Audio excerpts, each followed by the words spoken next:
So we operate in the world with other people who are as they are.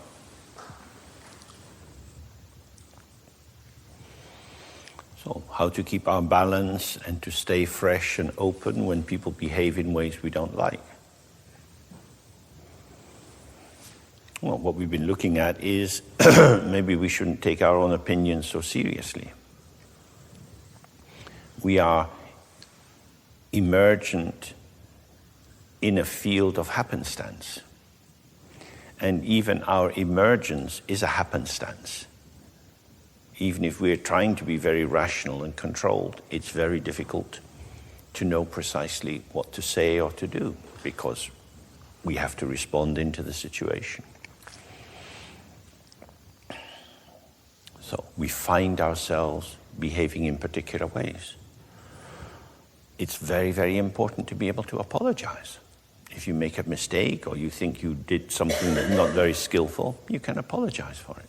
We go forward, we can reverse and go back. It's not very complicated. There are not many apologies in the world.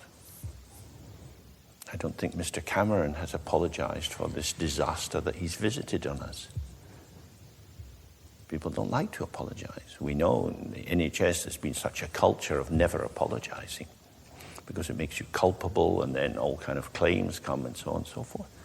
Cover-up becomes the order of the day, or avoidance, and it leads to so much heartbreak.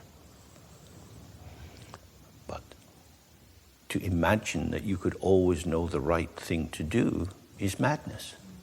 It's madness. And it's one of the reasons, of course, that you get cover-up, because if you project onto people like school teachers and doctors and dentists some kind of perfection, that they will always do the right thing and always be helpful and never cause any harm, then there's a kind of complete fantasizing of who they are.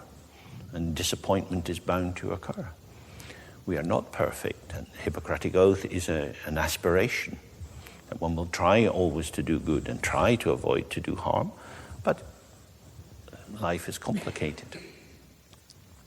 So one of the things that we should always try to do is to avoid hubris, to avoid an inflated notion of who we are, and to stay humble and connected.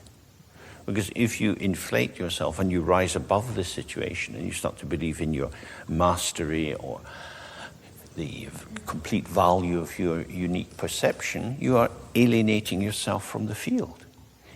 Ethics is in the field. It's our connectivity. And in that, the more finely attuned we are and the less preoccupied we are, probably our spontaneity and intuition will be on the pulse. We'll be there in that. But if it's a bit off, we can say that. No moment is the final moment. It's unceasing, unborn and unceasing. So, why did I do that? Due to causes and conditions.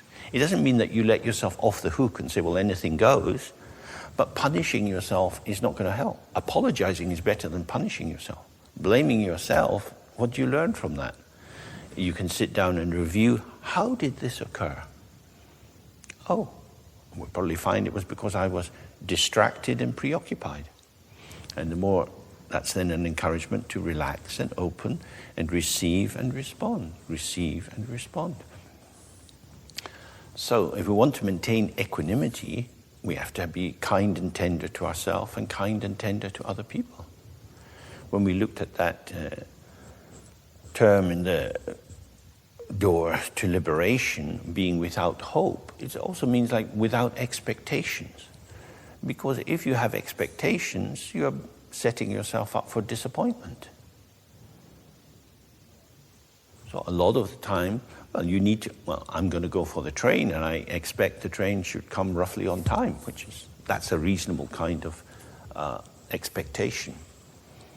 But to expect people to be in a particular way or to respond to what we want to do in a particular way is unrealistic. It's out of kilter with how things actually come.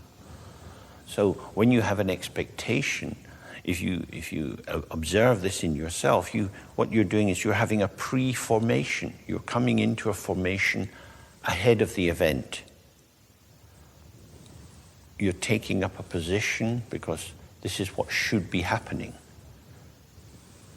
You probably have very little power to enforce your notion of what should be happening.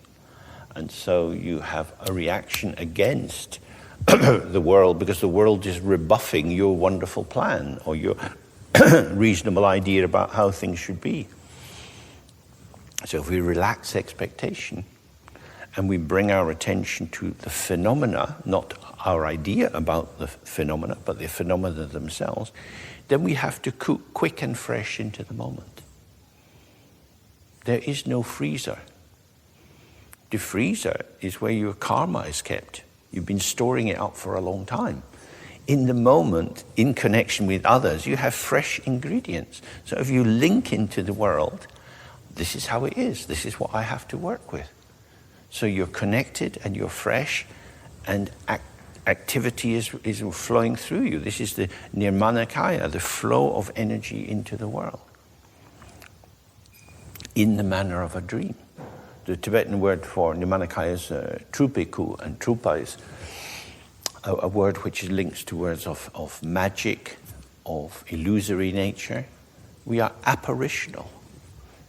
So when we take ourselves very seriously and we have a consolidated sense of ourselves, we're going for the security of the earth element. But what Dzogchen would encourage us to do, go the other way and find the stability of space so that we are relaxed and open. And then from that space, the moving elements come through, and from time to time, things will be just this. The absolute precision of the moment, that its unique specificity of being this and not that, that's the earth element. It's concrete. We use concrete for buildings, but when we describe something as being concrete, we mean it is this and not that. It is uniquely this. So moment by moment, they have a formation and then dissolving, and formation and dissolving, formation and dissolving. And this is happening in space. So if we want to come into the alignment with what's occurring, we have to be there. And if we've leapt into the future, we're not here. And if we're worried about the past, we're not here. So Buddhist and Hindu notion of karma, is it's clearly linked to activity. The word karma means action. But in particular, it means action within the reified field. I am going to do this. I want to help you or I want to harm you. You exist, I exist, and I'm going to adopt a mobilization pattern towards you on the basis of my desire. So the basis of all karma is ignorance. It arises from the dualistic notion, self and other are separate, and therefore I can act to benefit you or to harm you. I have these two possibilities. I can see you as a friend or an enemy. And we go back to the 4 immeasurable thoughts. May we all develop the equanimity which is free of bias in favor of friends and against enemies. So if we want to maintain this even attitude to everything, conceptualizing other people, developing mental formations about them, obscures the possibility of the moment. The moment is emergent. How you will be, if we ever meet again, how you will be is something I can't know and you can't know. If I come back here, some people may have been in hospital, some people may have been on a world cruise. All kind of things could be happening. Some people might become grandparents and be happy. Some people might be getting a shitty diagnosis. All kind of things can be happening. How you will be is how you will be. That's how it will be. So moment by moment, it's how it is, how it is, how it is. So if we want to be in touch with that, which would be the true ethics of me not covering you in my imagination about you, but allowing you to reveal yourself to me so that I can respond to you, my mind being relaxed would be better. So karma begins when you don't have that relaxed openness, but you have the dualistic perception of I'm here and you're there, and I want to get this from you, or I want to give this to you. Then I plan the action, I carry out the action, and then I review it and think, I'm glad I did that.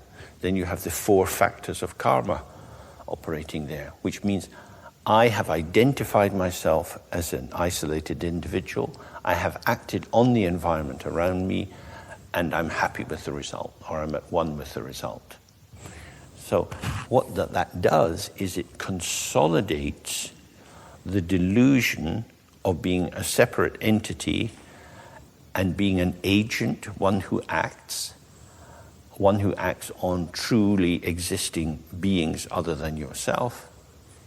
So there's a solidification in there of the pattern. You have pattern densification. It becomes more opaque, more fixed, especially with the conclusion. I'm glad I stole that from you. I'm really glad. This is now something quite solid. So spending my whole life behaving in these solidified relations of winning and losing, always checking out what's my advantage, what's my disadvantage, leads me into a particular perception of the world. We know that being born in the human body, as with many other creatures, we have these root orientations, which are sex and death, sex and killing. That's what preoccupies most animals. The wish for copulation, the wish for closeness to another, for creativity, and the wish to eat something else, to destroy it for my own purposes. So we have eros and thanatos, life and death. Life and death is like winning and losing, gaining and losing. When we lose, a bit of us dies because my hopes are not being fulfilled. If we want to relax out of that and the field of karma, simply spending a lot of time regretting what you've done is a very slow path to doing that. There are many, many different kinds of purification through Vajrasattva. You can do pilgrimages, you can make reparation in the world, you can decide to dedicate your life to benefiting others. But the key point is the first starting point of karma is the perception of the inherent existence of self and other. I'm here, you're there, I'm me, and you are you. And on the basis of that, we get the arising of desire and aversion. The reification, the solidification is the first point, because that's the mental darkness, the stupidity or the dullness, which doesn't realize that I am the emergence of the radiance of emptiness. Instead of which, I'm me, and I want what you've got, so I'm going to take that. So as soon as you have duality, the urge for winning and losing, for the 8 worldly concerns, gain and loss, fame and notoriety and so on, is very, very strong. It happens instantly. We're just carried away by something. So if we want to stop the flow of karma, the key thing is to not enter into this solidification of subject and object. So we relax and open, and then subject and object arise in the manner of a dream, like waves on the surface of the ocean, going up and down, ever pulsating and moving and pulsating and moving. This is why the manifestation of the Buddha into the world is like an apparition. It's arising like this according to circumstances. It's not driven by an internal defined essence, because the essence of all things is emptiness. And because everything shares the essence of emptiness, there is no individual essence. And if there's no individual essence, then what is the special meanness of me that requires that I have to have victory over you, that I have to win, me first? So if everything's arising, whether it's you first or me first, if we're in some kind of reasonable exchange, it will move. Like in a conversation, I speak, you speak, I speak, you speak. It just goes on and on and on. And that's a healthy pulsation. We give and we receive. We breathe in, we breathe out. The heart's systolic, diastolic. Boom, boom, boom, boom. Everything is pulsing in that way.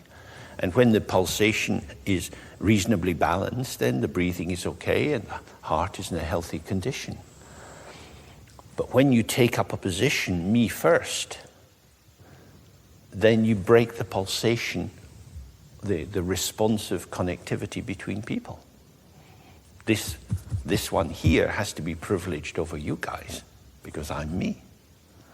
So if we want to step out of that, the key thing is to do the practice. Don't struggle with yourself. Don't try to improve yourself. But enter into the practice. Relax and release. Relax and release. Release your involvement in the thought.